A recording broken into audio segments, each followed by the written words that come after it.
Alors dans cette vidéo, je vais vous parler des nouveautés de Luminar 2018 version 1.2, en particulier de la version Windows. Donc c'est une vidéo que je rajoute à ma formation sur Luminar, sur tuto.com. Vous pouvez la regarder, peut-être que certains d'entre vous la regarderont sur YouTube, mais elle est aussi surtout destinée à ceux qui ont acheté ma formation Luminar 2018 sur tuto.com. En fait, c'est une petite vidéo.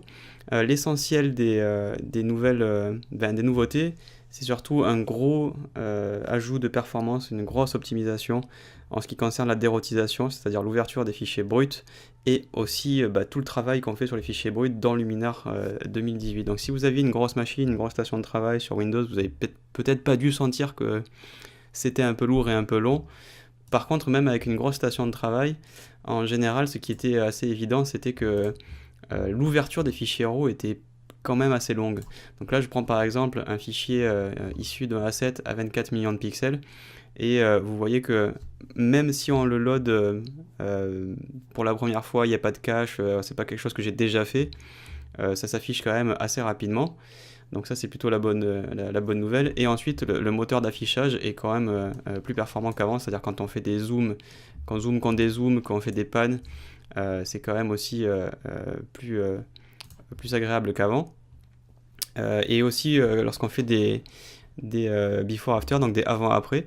Alors d'ailleurs là il a démarré en anglais parce que mon Windows est en anglais, mais sachez que enfin il y a une version traduite. Donc quand on va dans fichier langue ou file language sur la version anglaise, moi je vais le repasser en français. Donc il me demande de redémarrer. Alors j'ai la version d'essai ici puisque je suis arrivé au terme au bout de mes 5 licences. J'ai revendu une machine et sur cette machine, c'était un Mac portable, il y avait 2 activations, une sur Mac et une sur Bootcamp. Et donc du coup, là j'en ai 3, puisque j'ai un iMac et un portable, mais du coup ça me consomme des activations pour rien. Ce serait bien qu'on puisse désactiver sans avoir à contacter le support, donc je vous le dis, si ça vous arrive au passage, vous pouvez contacter le support pour leur dire voilà, j'ai vendu ma machine, est-ce que vous pouvez m'enlever des activations Ce serait bien de pouvoir le faire nous-mêmes comme le Creative Cloud et comme à peu près toutes les autres applications qui demandent une activation. Bref, vous voyez que c'est traduit, on a enfin du français et du français propre partout, c'est-à-dire que on avait dans la 1.1 du français, ce qui était déjà pas mal, mais il y avait des trucs qui n'étaient pas écrits complètement en français partout, les boutons n'étaient pas... ici, ces boutons, par exemple, ils n'étaient pas assez grands, donc il y a le texte qui sortait. Donc maintenant, on voit que ça a été proprement traduit. Donc gros ajout de performance, meilleur moteur d'affichage et une meilleure traduction. Déjà, ça c'est cool. Ensuite, on a enfin des outils qui manquaient, c'est-à-dire par exemple dans Outils, transformation libre n'existait pas dans la version Windows, et ça c'était vraiment c'était la plaie. J'avais fait un tuto gratuit d'ailleurs sur comment ajouter le logo pour signer une photo, ce qui impliquait de faire une transformation sur un calque d'image d'ailleurs. Donc on ajoutait un logo et ensuite on le transformait pour le rendre plus petit, etc. Donc là, on peut enfin le faire sur Windows, qui est quand même la moindre des choses. Donc juste, je fais un traitement, vous voyez que là aussi, les transformations sont vraiment assez rapides. Donc ça a été optimisé, y compris pour les transformations. Donc il y a une nouveauté que vous avez peut-être dû voir si vous êtes observateur. Quand j'ai démarré le logiciel, c'était le traitement par l'eau. C'est-à-dire quand on a eu la fenêtre « Ouvrir une image » ou, c'était le batch en anglais, « Traitement par l'eau », on peut enfin faire glisser plusieurs images ou des dossiers et ensuite venir faire un traitement par l'eau. Je vais juste mettre une seule image ici, ce qui est idiot pour un traitement par l'eau, mais c'est juste histoire de ne pas avoir à en glisser 500 pour vous prouver que ça marche. Ça marche, hein, bien entendu. Je veux juste vous montrer moi la fenêtre et ce qu'on peut faire dans le traitement par l'eau. Donc on peut déjà appliquer des paramètres prédéfinis. On dit où est-ce qu'on veut enregistrer, on peut faire une charte de nommage et ensuite évidemment on choisit dans quel format on veut exporter parmi les formats supportés par Luminar 2018. On peut enregistrer ces paramètres en paramètres prédéfinis si on veut avoir plusieurs réglages qu'on utilise souvent. Et quand on clique sur Avancer, on va avoir au passage la possibilité de faire un petit coup de netteté. Je ne sais pas pourquoi ça vient dans un bouton Avancer, pour être honnête. J'aurais pu juste avoir une section netteté, quoi, comme dans Lightroom d'ailleurs. Quand vous exportez, il vous propose, quand vous faites un traitement par l'eau, il vous propose Lightroom de de faire une petite passe de netteté. Bon, vous savez ce que j'en pense, moi, de la netteté sur laquelle on n'a aucun contrôle. Je trouve ça un peu idiot et un peu dangereux d'appliquer une netteté sur ces photos en sortie. En plus, un traitement par l'eau, par définition, vous allez envoyer toute une série de photos et balancer une netteté sur chacune d'entre elles. Vous avez quand même intérêt à être sûr que ça va bien marcher pour toutes les photos. Moi, si j'étais vous, je ferais ça un peu sur mesure, mais bon, voilà. Ça peut être bien, j'avoue, voilà, si on publie des images sur le net, de faire un petit coup de netteté pour les rendre un tout petit peu plus nettes quand on fait des miniatures, par exemple, ou des galeries pour du portfolio, quand on publie ça sur les réseaux sociaux. Donc voilà, c'est un peu planqué. Si vous cliquez sur avancer, vous pouvez choisir donc la netteté. Mais on a du traitement par l'eau, c'est quand même la bonne nouvelle de ce Luminar. Parmi les autres trucs qui sont appliqués de base et que, entre guillemets, on n'a pas vu, c'est qu'on a maintenant un profilage automatique en fonction des métadonnées, c'est-à-dire que suivant l'objectif qui a été détecté, Luminar va avoir l'intelligence de corriger la torsion. Si c'est un objectif qui est connu pour avoir des coussins et avoir une torsion un peu violente, il va le faire automatiquement. Donc si vous voulez l'activer, c'est hyper simple. En fait, on le trouve tout bêtement dans le développement RAW, donc le filtre de base dont j'ai déjà parlé dans cette formation. Et vous retrouverez donc un onglet lentilles. Et on voit ici autocorrection. Donc cette section n'était pas présente avant, on n'avait que la distorsion de l'objectif et le dévignettage.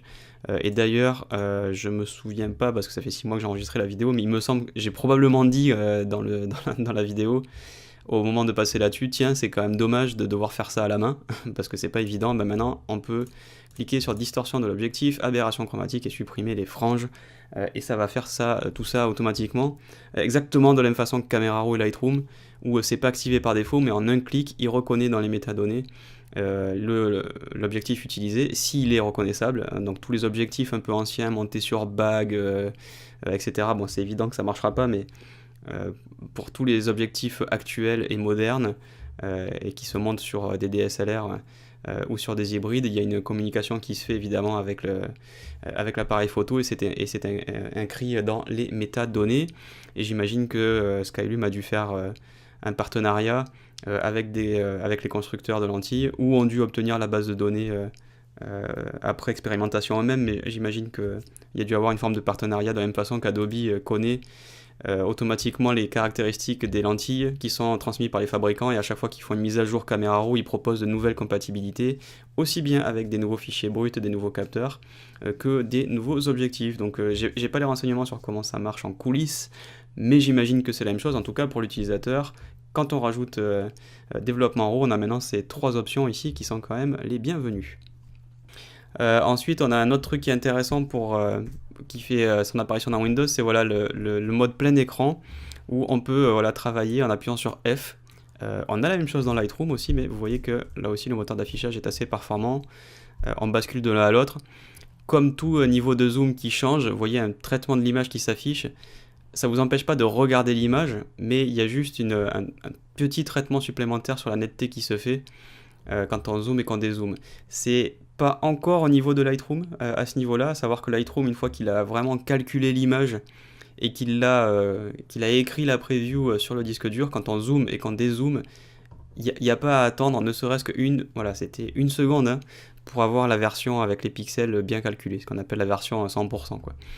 Donc c'est mieux qu'avant, c'est pas encore aussi bien que ce que ça devrait être, à mon sens, même si vous savez que j'adore Luminar comme j'adore Lightroom évidemment, mais il y a encore une petite différence au niveau des 2 logiciels. Et donc quand on fait F, puisque c'est un changement de zoom, il y a donc ce petit truc qui apparaît, donc il faut pas s'en étonner, quoi. Donc c'est pas mal. Il y a aussi, tiens, j'allais oublier le support, un meilleur support des fichiers d'étalonnage, donc des LUT. Donc quand on rajoute ici dans filtre et que on va chercher une LUT, c'est-à-dire alors c'est lookup table, mais je sais même pas comment ils l'ont traduit en français pour être tout à fait honnête. Table de correspondance, voilà, sélectionnez LUT, vous pouvez charger un fichier LUT personnalisé ou utiliser ceux qui sont déjà installés, et donc parmi les fichiers LUT personnalisés, il y a un meilleur support des fichiers de LUT, donc de lookup table, donc de table de correspondance, pour que ce soit plus précis, plus rapide et tout simplement plus compatible. Il y a aussi une foultitude de corrections de bugs pour ceux qui en avaient, des messages d'erreur ou des incompatibilités avec certains systèmes. Donc En gros, c'est quand même surtout un bon gros dépoussiérage du moteur d'origine. Il faut savoir que Luminar est sorti en novembre. Je ne sais pas quand est-ce que vous avez vu ma formation, peut-être au moment où il est sorti.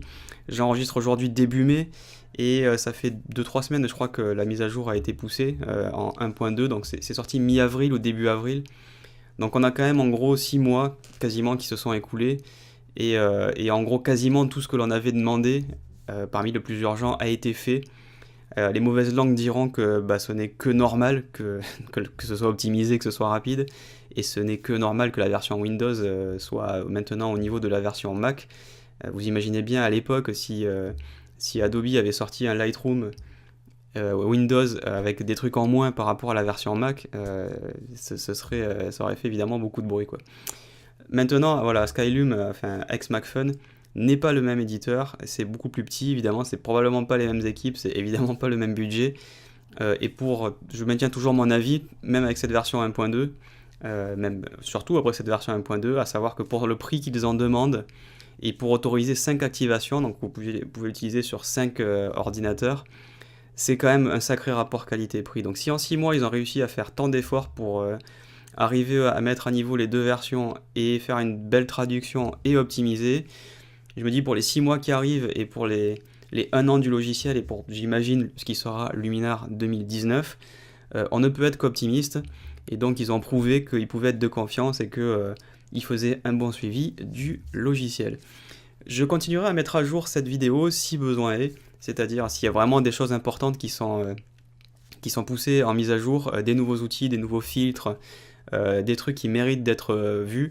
Je continuerai à mettre à jour pour ceux qui ont acheté la formation complète, mais évidemment je ne vais pas pénaliser les autres, il n'y a pas de raison. Je vais aussi le mettre en vidéo gratuite pour que tout le monde puisse savoir ce qu'il y a de nouveau. Je vais évidemment pas faire payer ce bout de vidéo juste pour vous parler des nouveautés. Donc restez informés sur YouTube ou sur tuto.com. Et pour ceux qui ne le savent pas encore, évidemment, n'hésitez pas à consulter ma formation complète. Je ne vais pas aller vous la montrer parce que ceux qui sont déjà là n'ont pas besoin de le savoir. J'espère que vous allez trouver maintenant votre bonheur avec Luminar si vous êtes sur Windows. Vous allez probablement apprécier cette grosse mise à jour pour les utilisateurs de PC. Si vous avez des questions, n'hésitez pas à me les poser dans le salon d'entraide parce que c'est ça qui est bien sur tuto.com, c'est que vous pouvez poser vos questions et les autres peuvent y répondre en plus de moi-même évidemment. Et faites de belles images. Voilà, à bientôt, salut.